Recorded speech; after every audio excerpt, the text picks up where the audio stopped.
Hey, what's up everyone? Welcome back to another video. So if you might notice in my right hand here, I am holding not the legendary hammer, the crappier version, the sulfurous hammer. Yeah, it's an expensive item, and I've been getting a lot of questions on how I actually got it as a ret paladin. So this video is going to be talking about some of the ways I've made gold and my goals of making this item. I haven't got the eye yet, that's why it's not cool and glowy and orange, but I hope to soon, TM, but I'm hoping that eventually it'll drop, and I just decided to go ahead and make it because I've been saving for it almost since Classic came out, and that's part of the reason why I have it now. But yeah, I just wanted to talk about some of the ways I make gold because a lot of people are wondering, as a paladin, how do you make gold? And I know this video is not going to be for those of you that are playing mages and stuff like that are, racking in tons of gold an hour, hundreds of it. So this is going to be more for the people who might be playing a paladin, that might be their only main, and who are trying to earn some gold on the side, maybe for consumes, for the various reasons why you need gold in WoW. So sit back, relax, enjoy, and we'll get right into it. Alright guys, so right at the start, you're going to enter through the gate and you're going to see a treant. So he's going to be patrolling. Sometimes he's further on the left. He usually spawns in the same point, so you should see him when you go through, so be careful of that. For me, I drop down. I go ahead and cast myself a quick heal to be full health, just in case I run into anything, and then I start making my way through. So at this point, this is where you're going to be basically playing Frogger. For those of you that don't know what Frogger is, you're running across a street trying to avoid traffic and do not get smashed. In this case, the traffic are trees, so do not get hit by the trees. So as you're running through, you're going to basically do your best to time it. It's nice to have the Pursuit of Justice or minor run speed on your boots when you do this, just to be a little bit quicker on your toes. As you see here, just position yourself between. The aggro radius, because I'm level 60, is not too bad. You can squeeze past these guys and it shouldn't be too rough. As you're going to make your way through the hall here, as you see, I'm kind of taking a quick look to see if I see any of the books. I don't see any. I'm just going to do a double check. But another quick tip is, if you are an herbalist, this is also a great farm because you can run through and pick up things like those Crom's Blood, etc. as you see through the dungeon. Alright, so once you get towards this side, go ahead and buff yourself up, get ready to have a fight if you want to. You can also totally skip these satyrs if you'd like. As you see here, it's invisible. I go ahead and kill them. I just like, the little bit of extra loot. It doesn't really take me that long to kill them anyways because I am a ret paladin. I am wearing my full spell damage gear. Because you're basically, your whole source of damage here is just exorcism. These satyrs will cast a poison on you. Just throw out a quick cleanse. It does reduce your attack speed, so you want to get rid of that as soon as you can. And then once you guys take these down, they do have a chance to drop things like Fellcloth, demonic runes, and basic humanoid drops, so solid gear. I do suggest bringing a couple stacks of water because this place can be a little bit mana intensive. Alright, so as you're walking through these hallways here, watch out for the warp pods. If you do step on a warp pod, sometimes it will just cast a poison. Sometimes you can actually loot it to get a defensive pet that will help you out on the last fight. However, I just choose to skip them, just in case they summon lashers or anything like that. So I go ahead and skip them. So here you're basically waiting for the boss to patrol in a certain pattern. As you see, he walked directly towards me. At that point, I'm going to run in behind him because he's going to be running in the opposite direction. I usually watch which direction he turns. If he goes left, you go right, and if he goes right, you go left. It's pretty self-explanatory there. You're going to run through to the side here, and at this point, there's another lasher going to be, I'm sorry, not a lasher, another satyr going to be spawned here, and then there's another ghost mushroom. If you're an herbalist, you can go ahead and pick that up. So there was no satyr in this little corner that I met. As you walk through the hallway, there will be another one. Like I said before, you can choose to either ignore it or kill it. It's usually on a patrol and it is stealth, so be careful. Make sure you're full health and ready to fight. As you see, there we go. I went ahead and got a Fellcloth, so that's why I like to kill those guys. Just a little bit of extra bonus. As you can see in my bags, I have 3 Fellcloth already. Just from killing those mobs, and it doesn't really take that much extra time. So how this fight works, I'm going to break it down as simply as possible. You're going to basically be using Exorcism on cooldown. If you stay on this line here, I'll go ahead and pause it right now and show you exactly where it is. So right where I'm standing, if you can see my mouse, I will try to highlight this better on the actual editing. There is this line right here. I try to stay on that and just go back and forth. When your Exorcism cooldown is off, you're going to run out, Exorcism the boss, and run back to the side. Basically, you'll learn the patterns of where he's going to run and keep him at bay. He does cast a sacrifice ability. The sacrifice ability keeps you pinned on the little platform in the center. When this happens, it's very scary. You can either bubble out of it, or if you don't have your bubble, you're going to have to pray you don't die before and try to heal yourself afterwards. I try to play this fight as safe as I can, because if you die, you have to run all the way back, and it's just more time you're spending doing this. So we're going to go ahead and resume it really quick, and we'll show you how it's done. So as you see, when I run to the far right wall, the boss will run away and try to go around that rock in the back corner there. Once you go back to the left, he starts making his way over, and if you notice, he starts running further towards the end of this pillar in front of me. That's when you can pop back out and come out behind the pillar, and he'll start making his way over. As you see here, I got sacrificed. Usually not a fun time. I cut it too close, and now I'm having to pay the consequences here. So I go ahead and bubble last second.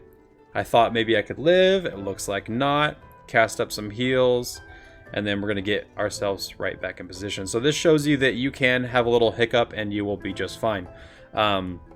The big key here is casting that Exorcism on cooldown. I have tried to throw in some judgments here and there. I was using some proc weapons to see if it would proc off my judgments. I just found it was a little bit too risky. The short range of judgment, him getting that close, sometimes he would not want to walk around the full pillar here, and he would end up taking me down. So if you are doing this as a Holy Paladin, it can be done a lot quicker, by the way. So you have the ability to Holy Shock, and your Exorcism has an extra 5% spell crit on it based off your Holy Talents. This will help you, clear this a little bit quicker. You can Holy Shock and Exorcism every time he pops out. However, I'm a Ret Paladin. I rate as this spec. I have Divine. I'm like 21 into Holy, and then 30 into Ret. So this is my rating spec because I can quickly switch to heals, but I do like that Holy Shock. So if you are a Holy Paladin out there and you're trying to make a little bit of gold, this could be a decent way for you to do it as well. It would definitely be a little bit quicker than doing it as a Ret Paladin.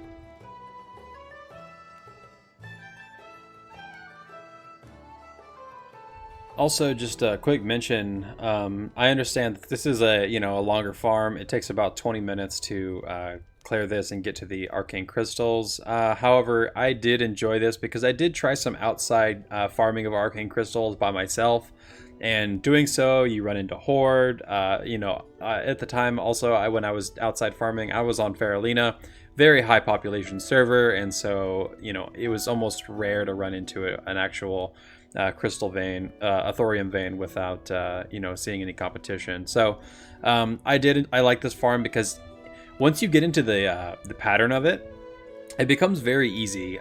You can do this while sitting here having Netflix on your other screen, or listening to a podcast, something like that. It becomes very it's easy to do. You don't have to think too much about it. It's kind of, you keep this in the corner of your eye, run back and forth. You can almost just once you get the muscle memory of running back and forth, it becomes pretty easy. Basically, the only thing you're keeping an eye on is the cooldown of your Exorcism, and if you're a Holy Paladin, your Holy Shock. But that's about it. It's pretty simple, straightforward run.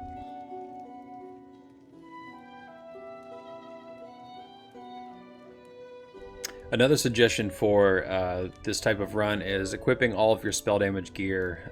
In this case, I have a couple pieces of Judgment. I'm also rocking Finkel's Lava Dredger just because of the mana regen and the increased mana pool. I didn't have any spell damage weapons on me at the time. This is the best I had, so you can go ahead and use that. You can easily do this in your normal ret gear as well as your your healing gear. Having an increased mana pool is nice. As you can see, I'm not really ever in any danger of going out of mana. This is mainly because I have Blessing of Wisdom up. you know, I have a decent mana pool, and then honestly, the cooldown of Exorcism is long enough that you get a couple ticks of mana regen in between. So if you can look up at my mana pool, you can see it ticks up in between. You're really never in any danger of going completely out of mana. The only time I ever really did is when I was trying to use Weave Judgments in between as well, and that became a little mana intensive, having to cast a Seal, Judgment, Exorcism. The uptime of that was kind of funky as well. So I really suggest just sticking to Exorcism. Keep it simple, keep it straightforward, and you can get this down yourself. You can also sell satyr bows. It's a blue bow with a chance to hit on it. Really nice for warriors, rogues that are going to want that in their ranged weapon piece. You can sell this easily. You know, like you said, it might take a little while, obviously, as a paladin doing it over, you know, a warlock or a mage or something. So just let them know, like, hey, I can get this for you. You know, you could sell it for, you know, cheaper than like a mage or, you know, warlock would.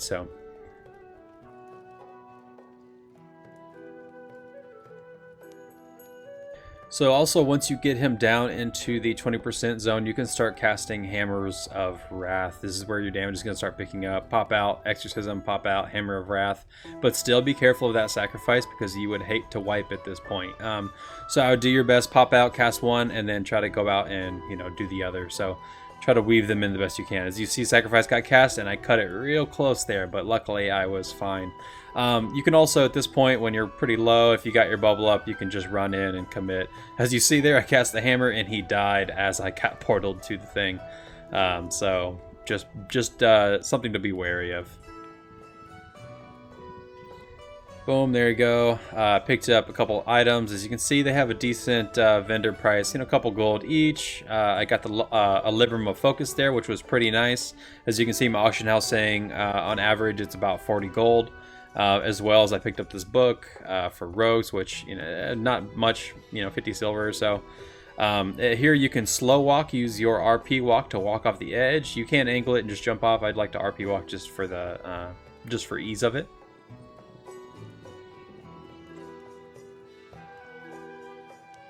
I would say probably, you know, if you are an enchanter, you can disenchant the greens and blues that you're getting off the boss. But probably the most profitable professions would be herbalism and mining. Obviously, you need this for the arcane crystals. So as you saw there, I talked to Ironbark in the center. You tell him to break down the door. After you've killed one boss, he will allow you to talk to him and break down the door. So you go ahead and do that. And it's back to another game of Frogger. Definitely when you're running through this room, keep your camera moving and keep an eye out for the patrol that are coming through. As you saw, those guys just came out from behind the pillar and I almost got caught. But if you are quick on your feet and you have fast reaction, you can easily run past. Alright guys, so once you come through this hallway, be careful, because sometimes these the big tree guys on the sides here, there's one that patrols and he might be standing right in front of that doorway, and they do have a very large aggro radius. They're not like the tree ants. They can pull from a good distance away. At this point, you're going to run and jump down onto the pillar, and then you're going to run and jump down onto the ledge back here. As you can see, I'm going to go ahead and pause. Actually, let me wait till my hand moves. Bad position. There we go. Pause right there. Okay, so right where my mouse is, if you can see that, that's where, in this area right here, another Dusty Tome has the potential to spawn. You should be able to pick it up with the boss there. He patrols out into the center of this room here, and when he does that, you can run out, pick up the tome, and then run back. However, never got lucky, never saw a tome there, but it is a potential. As you can see, I'm circling where that is, and then here we go.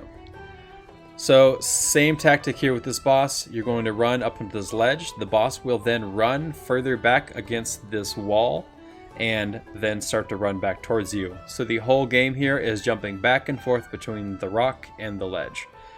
Once you get the pattern of jumping back and forth, all you have to do is hit Exorcism on cooldown. And once again, same type of fight as the one you just recently saw. And it's easy as that. The only things you should be concerned about on this boss is he casts Wither. Something to note is if he keeps far enough away, he'll actually be too far away to cast it on you. And so if you can bounce yourself back and forth between the ledge and the rock, you can keep yourself from getting hit.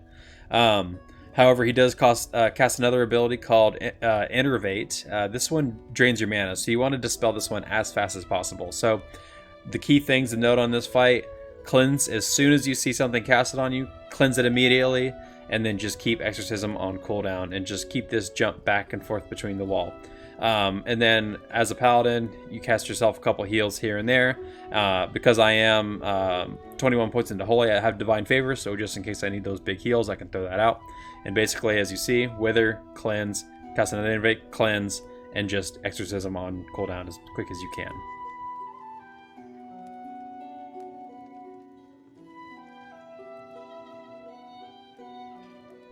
So as you're doing this fight, the biggest thing, as you can see, I'm going back and forth really quickly, and he stays out of range, which is nice. It keeps him from casting his abilities on you. This is another tactic, but be careful. As you saw, I kind of fell a little bit, and he starts moving towards me, but I'm still in the clear. So as you can see, it's not too crazy. You do have a bit of a leeway. As a paladin, you're pretty tanky. You don't have to be too scared if he gets close and hits you. Keep your cool, keep calm, and just jump back up onto the rock and then back onto the ledge. Once you get the boss to a certain percentage, I will highlight that once I get there. The wall behind me will collapse, revealing the cave with the rich thorium veins, and a bunch of demons and tree guys will run out and try to kill you, and I will show you at that point how to deal with that.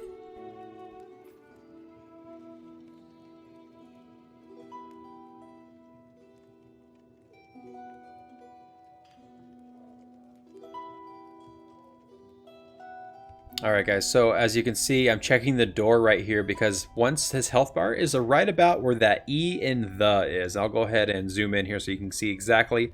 Once you hit that point, that's when the minions run out. And as you see, I fell off the ledge, got a little bit scared, but as you jump back on the ledge, they run away and you're fine. So keep your cool, keep calm, keep collected, and make your way back over. What you're going to do now is run over to this little corner. Once you jump up on here, the mobs will start to evade reset. The little minions, because they stay in the corner here, they will stay on you. You're basically waiting on the big tree guys to walk away. So what you're going to do now is you're going to throw on a shield and sword. I have spikes on my shield, which helps with this.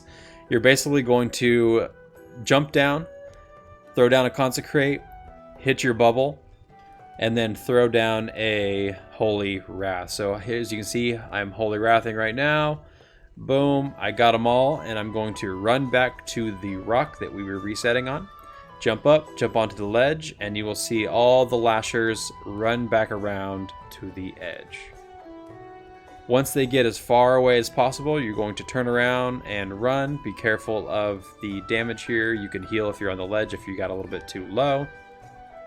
Cast up a couple heals, make sure you're good to go, and wait for them to reset. That's basically how it's done, guys. Once you have them reset back on the wall, you can run into the cave and start mining. So once I leave combat, I just run around the corner and I'm good to go. Boom, there it is. Rich thorium veins. Easy as that.